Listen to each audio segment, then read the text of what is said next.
Making a quick video. I found one video after searching for a while on YouTube about these cheap turkey fryers, and you'll see I had to modify it. Came with all this extra bullshit. I'm probably gonna keep this igniter. Not that it's necessary, I'll just use a lighter like I did.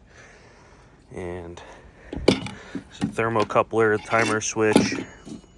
Basically, all that's garbage. It doesn't want to relight. You just cut it off of there, peel it off. This cap right here, you hold this and unscrew that.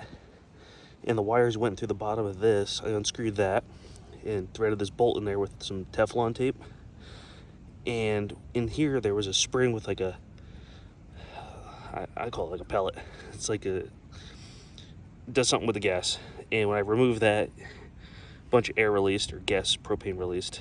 So when I threaded this back in there, taped this as well, put that back on there, and there's no safeties. It is on or off. You open the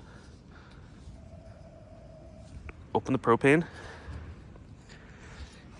gas comes out of there. Just light it and it's good. You don't have to worry about priming it. You don't have to worry about nothing. So save your Thanksgiving, your goose, your duck, your turkey, all that nonsense. I left this out here last night. I was gonna clean up today because it got dark, because I spent hours trying to fix that, and I didn't get to clean this up yesterday. And about 4 gallons of oil is in the yard. The bear tipped it over, so he can go fuck himself.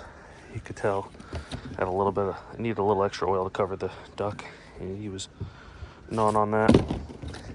So that's all extra parts, and I'm gonna get rid of this.